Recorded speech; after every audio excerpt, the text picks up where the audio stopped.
The courtroom smelled like old paper and lemon cleaner, the kind of scent meant to signal order. Marcus Reed felt it settle in his throat as the bailiff called his name.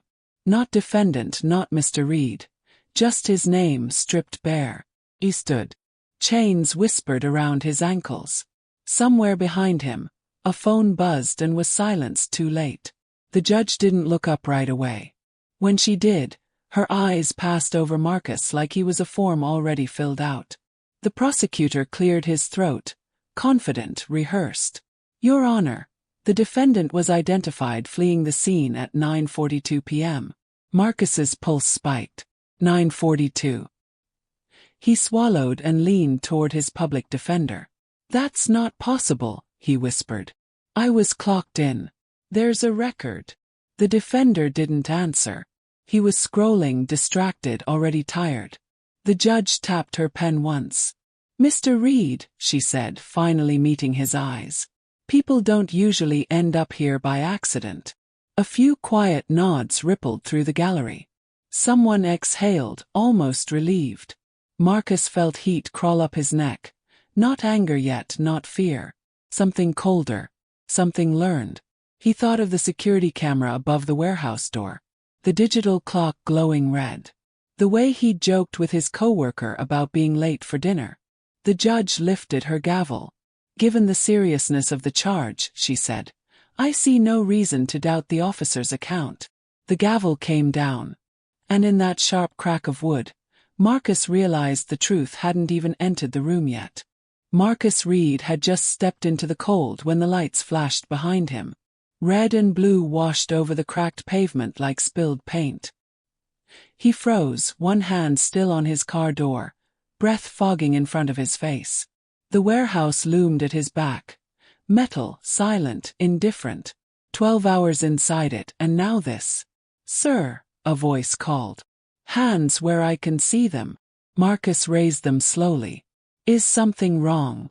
The officer approached, hand resting casually on his holster. Not urgent. Certain. You fit a description. Marcus blinked. A description of what? The officer didn't answer right away. He leaned closer, eyes scanning Marcus's jacket, his boots, his face.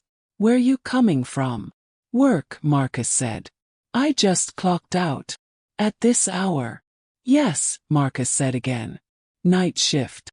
You can check. The second officer laughed softly, like Marcus had told a joke that almost landed. You got ID. Marcus handed it over. The officer read it, then read it again. Marcus. Marcus, he corrected. The officer hummed, unconcerned. Turn around. Why? Marcus asked, heart beginning to pound. What's going on? Don't make this harder than it needs to be, the officer said. Cold metal bit into Marcus's wrists. The click was loud. Final. At the precinct, the questions blurred together. Where were you at 9:42 p.m.? Do you know anyone in the area of Pine Street? Have you ever been arrested before? I was at work, Marcus said again and again. There's cameras. A time clock. A woman behind a desk typed without looking at him. Aha.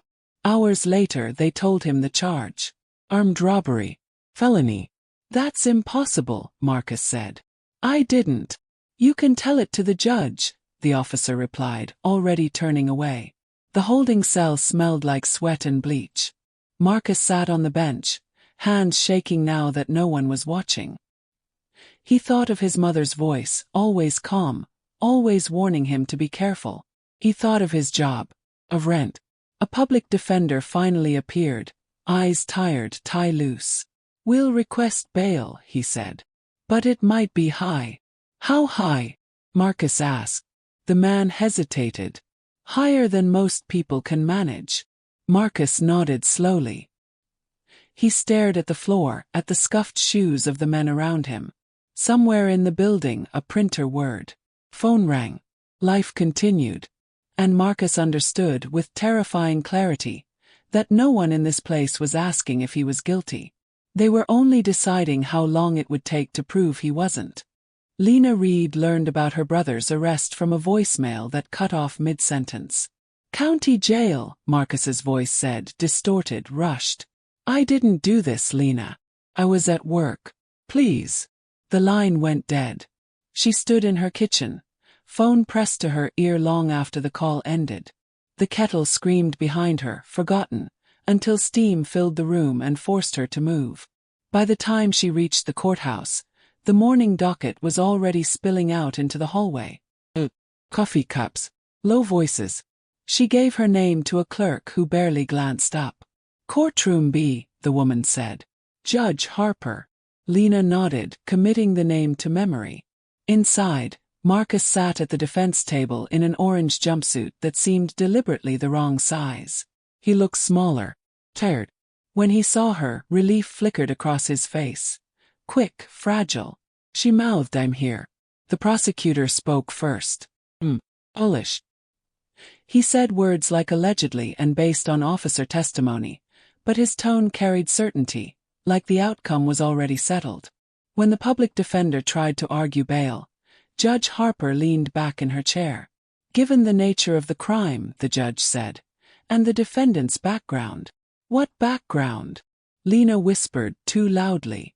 The judge's eyes snapped toward the gallery. Disapproving. I am setting bail at $50,000. The gavel struck. Once. Marcus turned in his seat. His eyes found Lena again, and this time the look was different. Not fear. Calculation. The look of someone doing math they already knew the answer to. 50,000 might as well have been 5 million. Outside, Lena cornered the public defender. You said he has no record. He doesn't, the man said, rubbing his forehead. But judges have discretion. Based on what?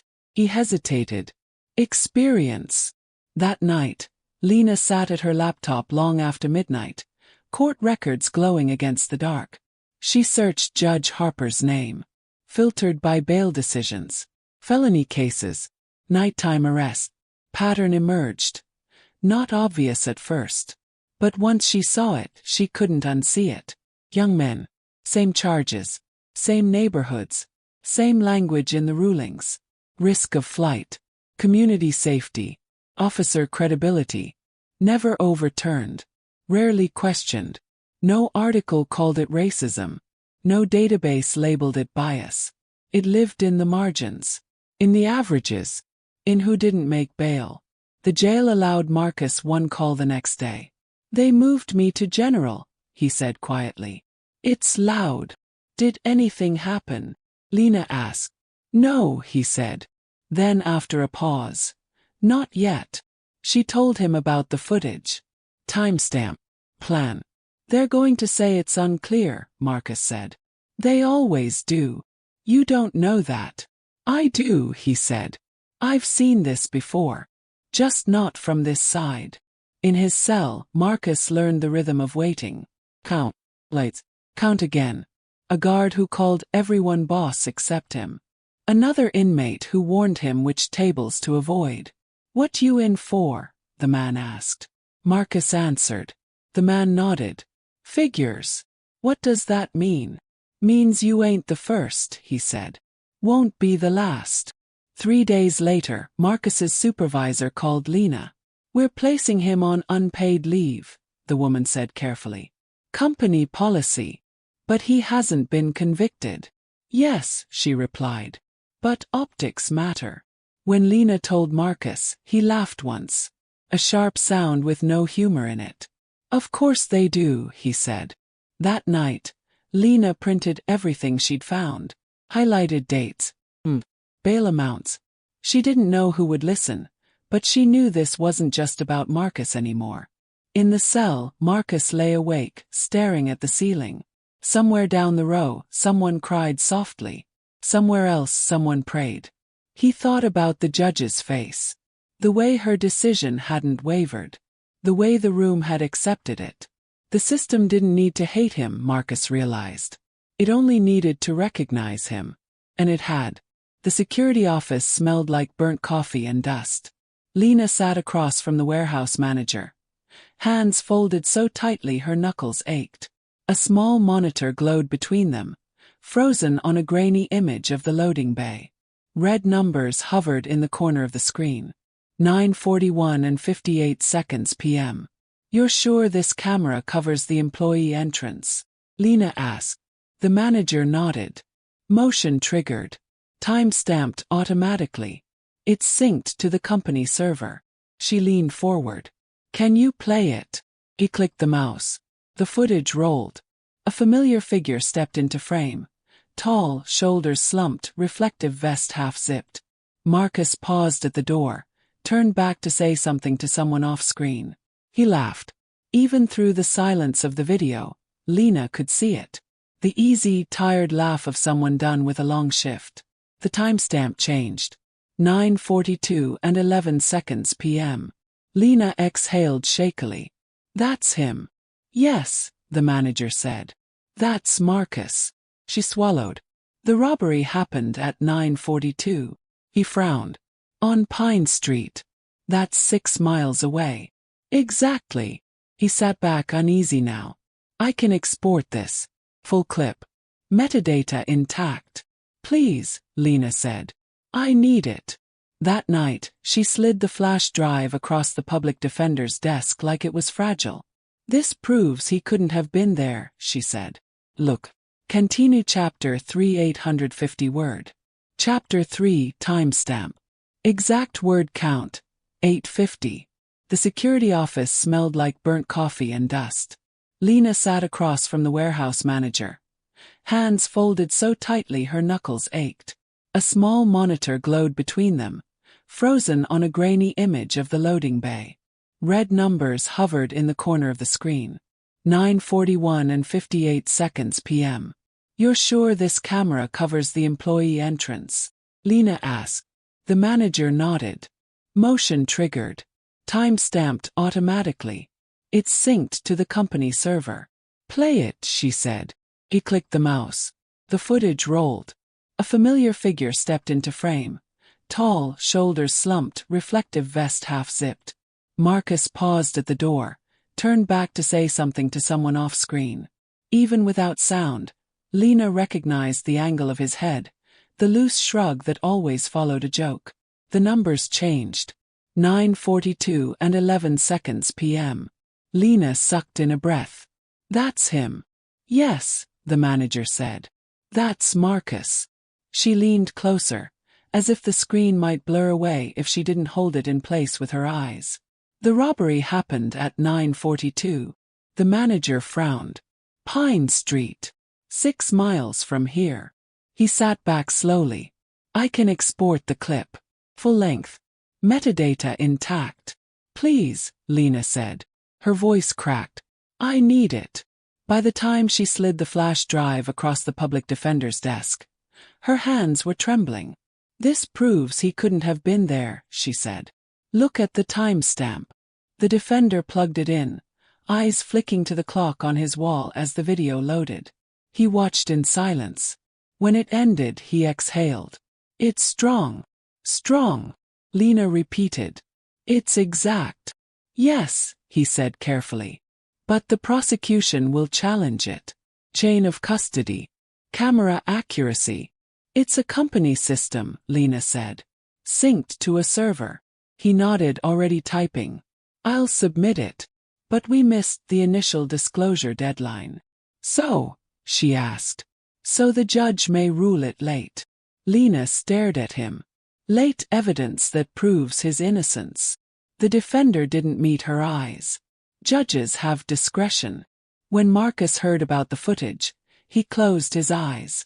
They won't like that, he said into the jail phone. Why not? Lena asked.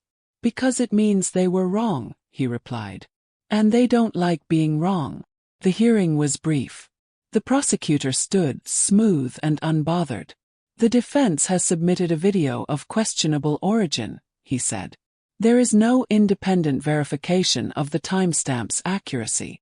It's automated, the defender argued. Synced to. Judge Harper raised a hand. Enough, she said. I've reviewed the submission.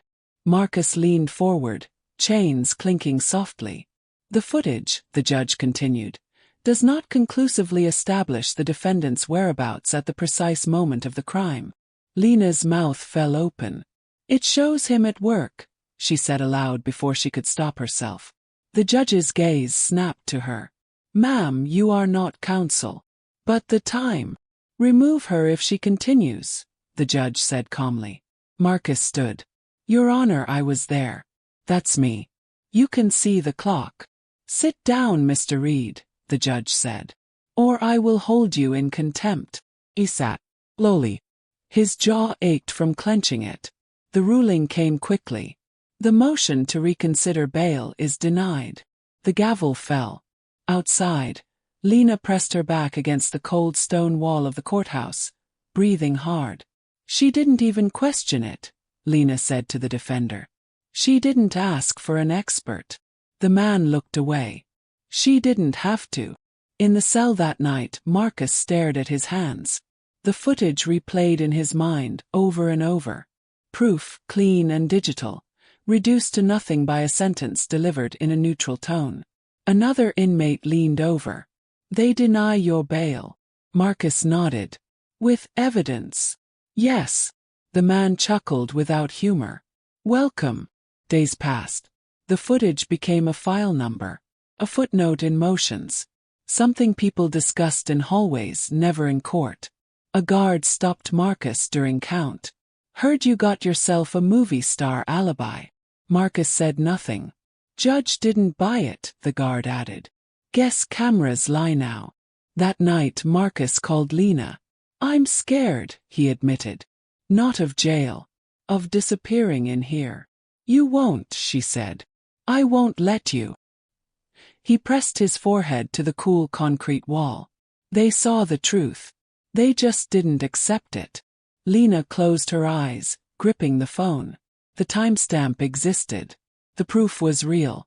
But truth, she was learning, only mattered if the right people decided it did. The courtroom was fuller this time. Lena noticed it immediately. The extra bodies, the low murmur, the way people leaned forward as if something worth watching might finally happen. A reporter sat near the aisle, pen poised, eyes sharp. Marcus was led in through the side door. Chains audible now that the room had gone quiet. He scanned the gallery once. Found Lena. She lifted her chin, a silent promise. Judge Harper entered without ceremony. No one spoke until she sat. This is a continuation of State versus Reed, she said. Counsel, proceed. The prosecutor rose, jacket smooth, voice steady. Your Honor, the state maintains that the defendant was positively identified by an officer near the scene shortly after the crime. The defense's video does not alter that fact. Marcus felt heat creep up his neck. The public defender stood next. Your Honor, the time-stamped footage places Mr. Reed at his place of employment at the exact time of the robbery. We are requesting dismissal or, at minimum, reconsideration of bail. Judge Harper glanced down at her papers. I've reviewed the material. And, Lena whispered. The judge looked up. The video lacks independent verification. It is not sufficient to override sworn testimony. Marcus leaned toward the microphone. So an officer's word is stronger than a machine. A sharp intake of breath rippled through the room. Mr. Reed, the judge said coolly, you will not editorialize. I'm asking a question, Marcus said. If the time is wrong, prove it. Bring an expert. Check the server. The prosecutor smirked, just barely. Judge Harper folded her hands. The court does not exist to chase every alternative explanation the defense proposes. So you won't check? Marcus asked. The judge's voice hardened. Sit down. He did. Lena watched the exchange, her heart hammering. The judge's language was careful. Never overt, never cruel. Just dismissive.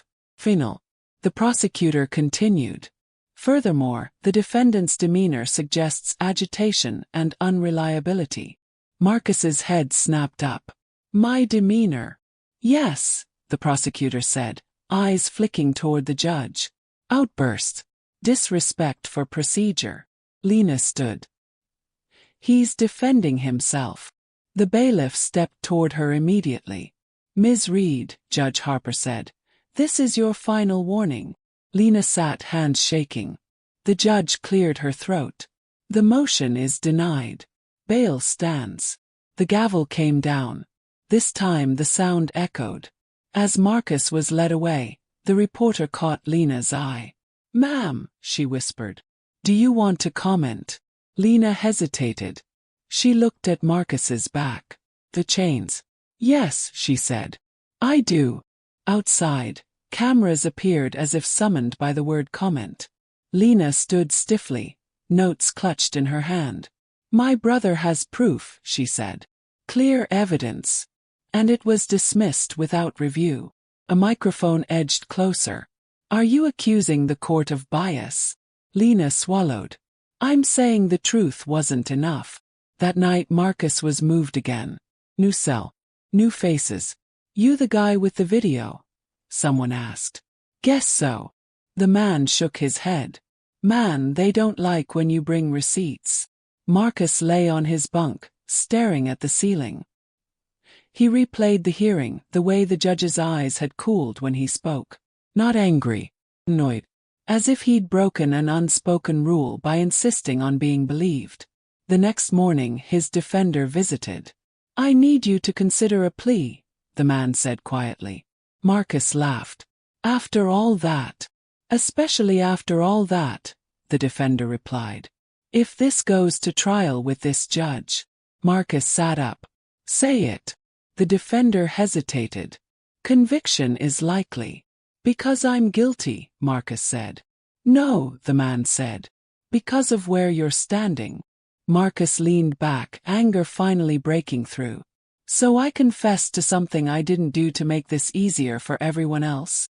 To make it survivable," the defender said. When Lena heard, she slammed her fist on the table. "They're forcing him. They call it strategy," Marcus said over the phone. "I won't let them erase you like this," Lena said. Marcus closed his eyes. They already started. Across town, Judge Harper finished her day and locked her office. The file on State versus Reed sat neatly stacked, one of many. She didn't think about Marcus Reed as she turned off the light. For her, the hearing was over. For Marcus, it was just beginning. The plea offer came folded inside a manila folder, slid across the table like something fragile. Marcus stared at it without opening it. The interview room buzzed faintly, fluorescent lights humming overhead. His public defender sat across from him, hands clasped, eyes cautious. "They're offering 5 years," the man said. "With eligibility for parole in 18 months. Marcus looked up. "For what?" "For pleading guilty to a reduced charge," the defender replied. "Non-violent felony." Marcus laughed once. "They charged me with armed robbery." "Yes," the man said. "This is them being reasonable." "Reasonable," Marcus repeated. "I was at work." "I know," the defender said softly. "But juries don't always follow facts. They follow narratives." Marcus leaned back in his chair. "And what's the narrative?" The defender hesitated. "A man identified near a crime scene. A video with questions. A defendant who challenged the court." "So I get punished for speaking," Marcus said. "No," the man replied. "For risking." Marcus opened the folder. The words blurred together: waive, admit, accept responsibility. Each line felt heavier than the last. "If I take this," Marcus said, "what happens to the truth?" The defender exhaled. "Truth doesn't get a sentence. You do." That night Marcus called Lena. "They want me to confess," he said. Lena went silent. Then, "What did you say?" "That I need time." "Good," she said. "Because this is a trap." "It's not a trap," Marcus replied. "It's a door. They're just pushing me through it." "They're scared," Lena said. "That's why they're offering this now." Marcus shook his head, even though she couldn't see him. "They're not scared. They're comfortable." The next day, a guard stopped Marcus in the hallway. "Heard you got a deal," the guard said, grinning. "Smart move if you take it." Marcus kept walking. In the cafeteria, an older inmate sat beside him. "You fighting or folding?" the man asked. Still breathing, Marcus said. The man nodded. They make it hurt until you choose the quiet way out. What's the quiet way? Marcus asked.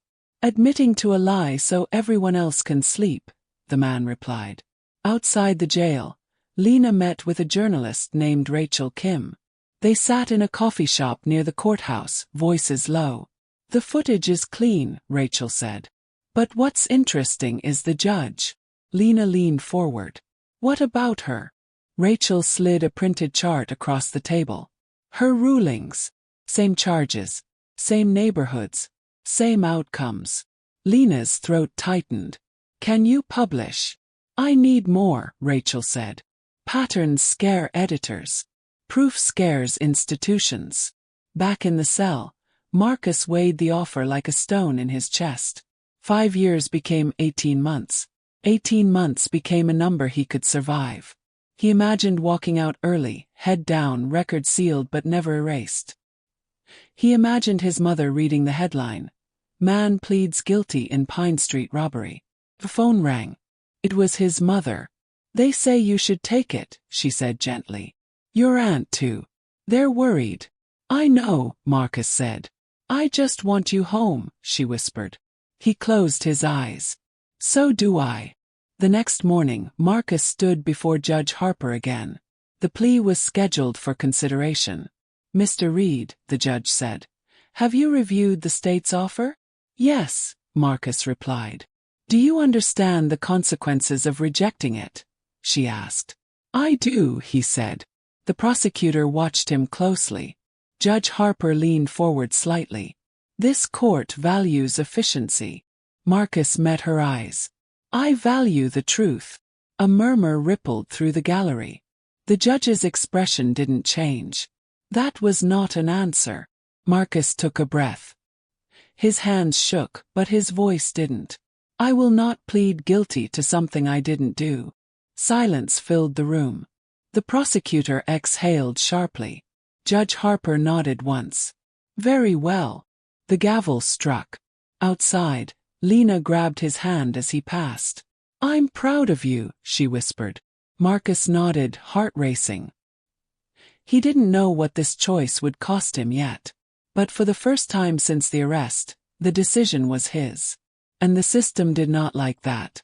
The article went live at 6:12 a.m. Lena saw it while brushing her teeth, phone buzzing against the sink. She wiped her mouth with the back of her hand and stared at the headline, heart pounding. "When proof isn't enough. A pattern in pretrial justice." Marcus's name appeared in the second paragraph. By noon it was everywhere. Rachel Kim's byline carried weight. Measured language, verified data, no accusation she couldn't support. She laid out the facts cleanly. The time-stamped footage, the denial of review, the bail decision. Then she widened the lens. 37 cases. Same judge. Same phrasing. Same outcomes. The word racism appeared once, buried in a quote from a legal scholar. Rachel let the numbers speak instead. In the jail, a guard slammed a newspaper down on the table in front of Marcus. "Looks like you're famous," he said. Marcus stared at the page. His photo stared back. Older, grainier, taken on the worst day of his life. "Didn't know you were a crusader," the guard added. Marcus folded the paper carefully. "I didn't choose this." "No one ever does," the guard muttered, walking away. By afternoon, Marcus was pulled into a meeting room again. This time, his public defender wasn't alone. A woman in a tailored suit introduced herself. "I'm from the Oversight Committee." Marcus's pulse jumped. "Why now?" She didn't smile. "Public concern accelerates timelines." The defender cleared his throat. "They want to review the handling of your evidence." Marcus leaned forward. "You mean the timestamp?" "Yes," the woman said. "And the denial of bail reconsideration." "What about the judge?" Marcus asked. He paused. "That's under discussion." Across town, Judge Harper sat behind her desk, reading the article twice. Her jaw tightened, not in fear but irritation. Patterns, she thought, were easy to find if you went looking for them. Her clerk hovered in the doorway. "Your Honor," the chief judge called. "Schedule it," Harper said. The hearing was set for the following week. In the days that followed, Marcus felt the shift before anyone said it out loud. Guards stopped making jokes. The cafeteria grew quieter when he entered. The public defender returned calls faster. Lena noticed it too. "They're nervous," she told Marcus on the phone. "Rachel's getting calls. Other families." "Families?" Marcus asked. "Men like you," she said. "Same judge. Same story." Marcus closed his eyes. He pictured a line of faces, each one sitting where he'd sat, hearing the same language delivered with calm authority. "I didn't know," he said. "That's the point," Lena replied. Rachel requested an interview with Marcus. The jail approved it under supervision. "Why do you think the video wasn't enough?" she asked. Marcus thought carefully. "Because it complicated things," he said. "And systems don't like complications from people they've already decided on." "Decided what?" she pressed. "That I belonged there," Marcus said. The clip aired that night. His voice steady. His words careful. Public reaction came in waves. Support. Anger. Denial. Commentators debated procedure and discretion. Some said Marcus should have taken the plea. Others said the judge was being unfairly targeted. Judge Harper released a brief statement. "I have always ruled based on the law and evidence presented." Satisfied no one. The oversight committee moved faster than expected. An emergency review was scheduled. Subpoenas followed. Server logs. Bail transcripts. For the first time, the timestamp wasn't dismissed. It was examined. Marcus sat in his cell when the defender arrived, breathless. "They're reopening bail," the man said. "And reviewing the charges." Marcus stood slowly. "You're serious?" "Yes," the defender said. "This doesn't mean dismissal. But it's movement." Marcus sat back down, hands shaking. That night, he called his mother. "They're looking again," he said. She cried softly.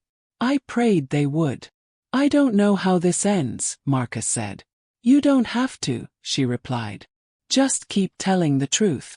Across town, Judge Harper testified behind closed doors.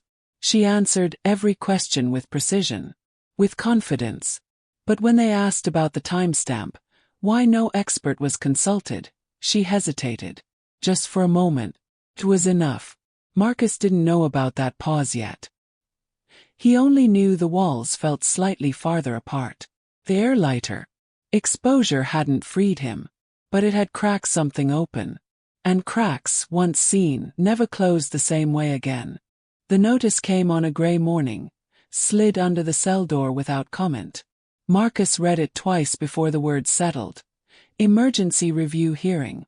Attendance required. His heart thudded, not hope, not fear, but something sharper. Consequence. In the transport van, chains rattled with every turn. Marcus stared out the narrow window at streets he hadn't walked in months. People moved freely on sidewalks, coffee cups in hand, unaware of how close the walls could come. The hearing room was smaller than the courtroom. No gallery, no cameras, just a long table, microphones, and faces that didn't pretend neutrality. Judge Harper sat at one end, posture rigid. Marcus noticed she didn't look at him this time. The chair of the committee spoke first. "This review concerns evidentiary handling, bail discretion, and procedural conduct in State v. Reed." Marcus's public defender leaned in. "Answer only what's asked," he whispered. The prosecutor cleared his throat. "The state acknowledges concerns raised by the article but maintains." "Maintains what?" A committee member interrupted. "That a synchronized timestamp is less reliable than an officer's recollection." Silence. An expert witness was called. Systems engineer. Precise. "The camera's timestamp," she said, "is server synced. Drift is measured in milliseconds." "So it was accurate," the chair said. "Yes," the engineer replied. "Within industry standards, unquestionably." Marcus felt his chest tighten. He pressed his palms to his thighs to steady them. The chair turned to Judge Harper. Why was no expert consulted? The judge's jaw set. The court has discretion. Discretion is not dismissal, the chair said. Especially when liberty is at stake. Harper looked up then, eyes flashing. I ruled based on the evidence before me. The evidence you chose to credit, another member said. Marcus held his breath. The chair nodded once. Given these findings, we are recommending immediate reconsideration of bail and referral for further review of judicial conduct. The words landed like a dropped plate. Judge Harper stiffened. On what grounds? On pattern, the chair replied. And on harm. Outside, Lena paced the hallway, phone clutched tight. When Marcus emerged, the chains were gone. Her breath caught. What happened? They listened, Marcus said. His voice shook. This time they listened. That afternoon the bail order was reversed. Released on recognizance. No conditions beyond appearance. When the door opened and the sunlight hit his face, Marcus stopped short. The air felt unreal, too wide, too bright. Lena grabbed him, laughing and crying at once. You're free, she said. For now, Marcus replied, hugging her back. He didn't say the other word forming in his mind. Change. The charges were dismissed 2 days later. Insufficient evidence. Procedural concerns. No apology. Judge Harper took a leave of absence pending investigation. Her statement was brief. I deny any wrongdoing. Rachel called that night. They're opening a formal inquiry. Marcus sat on his couch, feet on the floor like he needed proof it was solid. Is that justice? It's accountability, Rachel said. Justice is slower. Messages poured in. Men he didn't know. Families he'd never met. Thank you for saying no. We thought we were alone. Marcus answered what he could. He let the rest sit. At a press conference, he stood at a podium, hands steady. Lena was in the front row. I lost my job, Marcus said. I lost time I'll never get back. But I didn't lose the truth. A reporter asked, do you feel vindicated? Marcus paused. Vindication doesn't erase trauma, he said. It just names it. Behind closed doors, Judge Harper boxed up her office. Files slid into cartons, neat and orderly. She paused over one folder, State versus Reed, then set it down without opening it. In the weeks that followed, reforms were announced. Training, reviews, committees. Marcus watched from a distance. He started therapy, filed paperwork, rebuilt mornings. Some nights, the gavel sound still woke him. One evening, Lena found him on the balcony, staring out. You okay? She asked. I'm trying to decide what comes next, he said. She leaned beside him. You don't owe anyone anything. Marcus nodded. I know. But if I stay quiet now, it all stays the same.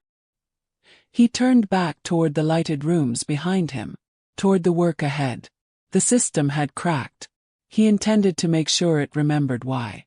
Freedom felt thinner than Marcus expected. The first morning after the press conference, he woke before dawn, heart racing, certain he'd missed count. Sunlight slipped through the blinds, gentle and unfamiliar. No guard, no buzz. Just the quiet hum of the city waking up. He sat on the edge of the bed and waited for the feeling to settle. Didn't. Lena knocked softly and stepped inside with 2 coffees. You didn't sleep, she said. Marcus took the cup. I slept. My body didn't believe it. They sat at the small kitchen table, steam rising between them. The news played on mute in the background. Talking heads, scrolling text. His name already fading into the next story. They offered me my job back, Marcus said. Lena looked up. That was fast. With conditions, he added. Probation. Public conduct clause.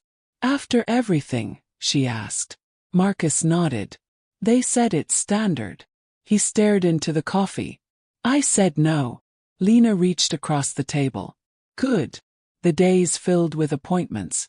Therapy sessions where he learned words for things he'd been carrying in silence. Meetings with advocates who spoke in careful language about impact and opportunity. Emails from strangers thanking him for standing firm. At night the memories came anyway. The clang of metal. The judge's voice. The way truth had been weighed and found inconvenient. One evening his public defender called. "The inquiry will conclude next month," the man said. "They may issue recommendations. Will it matter?" Marcus asked. There was a pause. "It will be on record." Marcus hung up and stared at the wall. Record. That word again. Rachel invited him to speak at a community forum. Modest room. Folding chairs. Faces turned toward him with expectation he didn't ask for. "I'm not a hero," Marcus said into the microphone. "I just didn't agree to disappear." A woman in the front row raised her hand. "What kept you going?" Marcus thought of the timestamp. Of Lena's hands shaking as she slid the flash drive across a desk. "Someone refused to let the truth be quiet," he said. Afterward, a man approached him. "They did this to my brother," he said. "No video." Marcus felt the familiar weight settle in his chest. "I'm sorry," he said, knowing how small it sounded. The inquiry's report was released on a Friday afternoon. Findings of concern. Recommendations for oversight. No admission of bias. Judge Harper resigned weeks later, citing personal reasons. No apology came. Marcus read the report once, then closed it. He felt neither victory nor relief. Just a dull ache where certainty used to live. That night, he dreamed of the courtroom again. This time the gavel fell and no sound came out. He woke with tears on his face. In therapy, he learned how trauma rewires time, how the past can ambush the present without warning. He learned to breathe through it, to name it. "I don't want this to define me," he told his therapist. "It already shaped you," she said gently. "Now you decide how." Marcus took a job with a non-profit, helping document cases like his. Long hours. Careful listening. Stories that echoed too closely. Some days he went home exhausted, anger buzzing under his skin. Other days he felt purpose settle in, quiet and steady. On the anniversary of his arrest, he stood outside the courthouse alone. The steps were clean, the doors polished, ordinary. He touched the cold stone wall and closed his eyes. "I remember," he whispered. Not to accuse, to anchor. Lena joined him, slipping her arm through his. "Ready?" she asked. He nodded. As they walked away, Marcus didn't feel healed. He felt aware. Wait. Justice, he'd learned, wasn't a moment.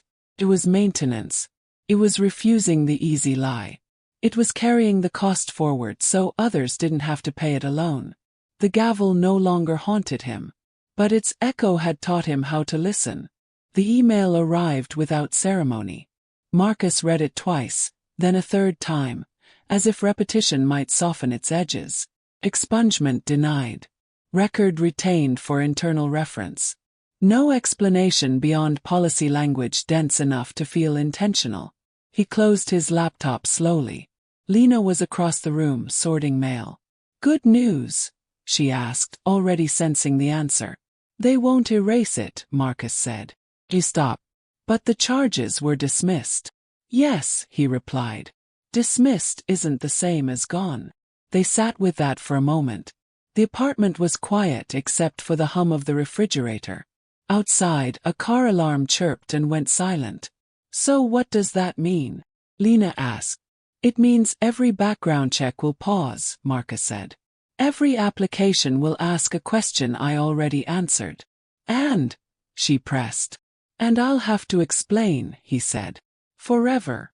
The non-profit office buzzed the next day. Phones ringing. Printers churning. Marcus sat with a young man named Devon, hands clasped tight in his lap.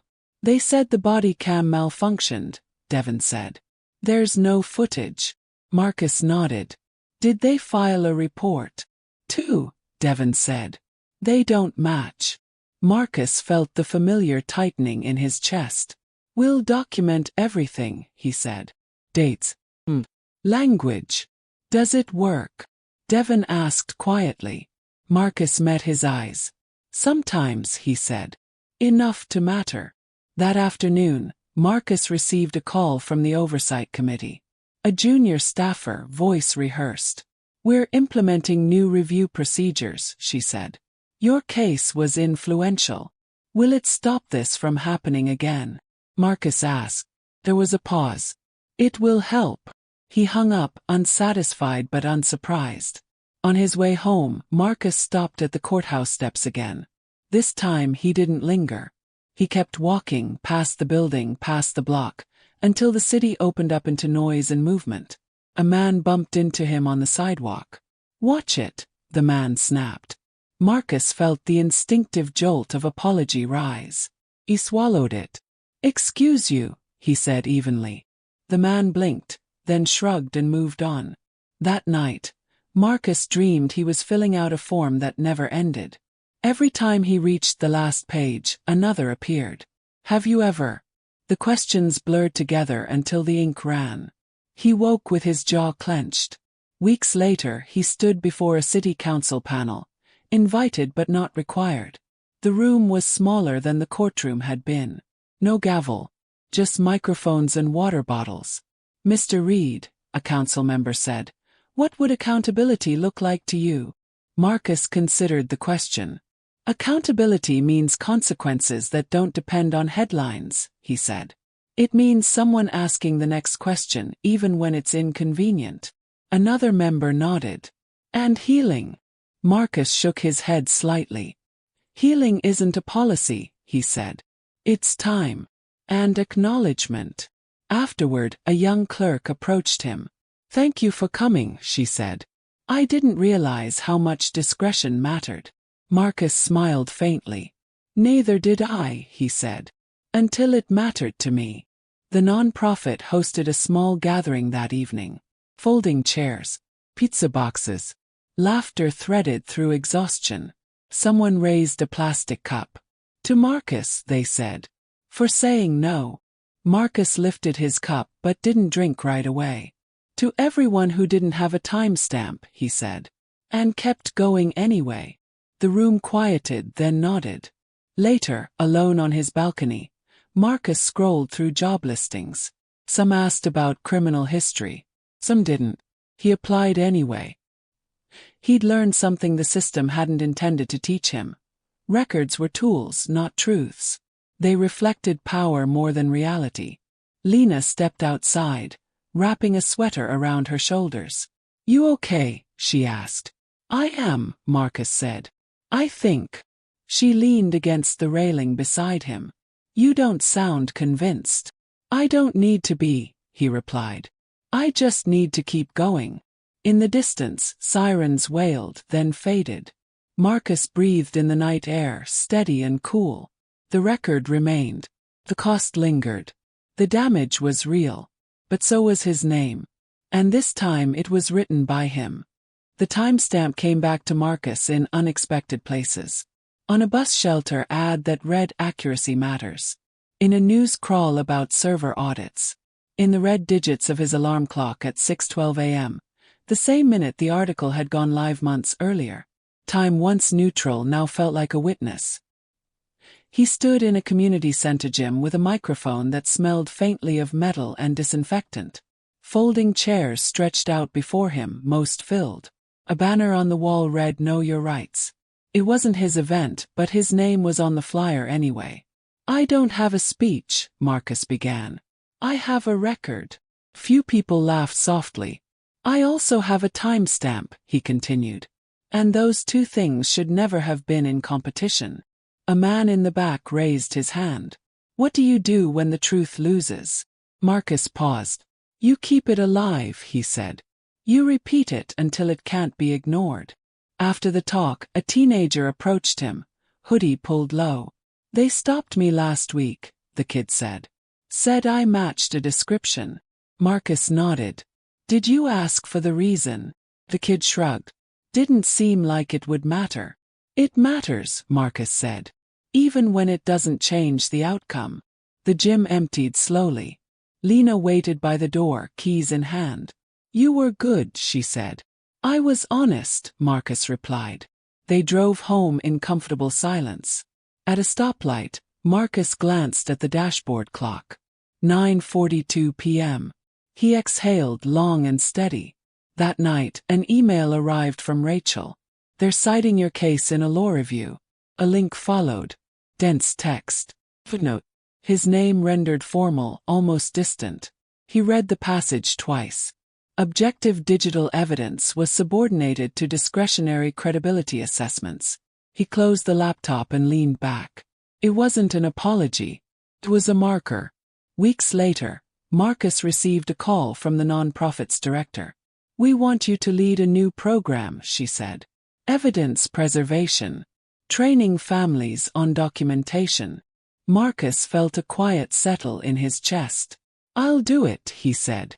But we need to include follow-up. Evidence without advocacy gets buried. Agreed, she replied. The first workshop filled quickly. Parents, siblings, a few officers in plain clothes.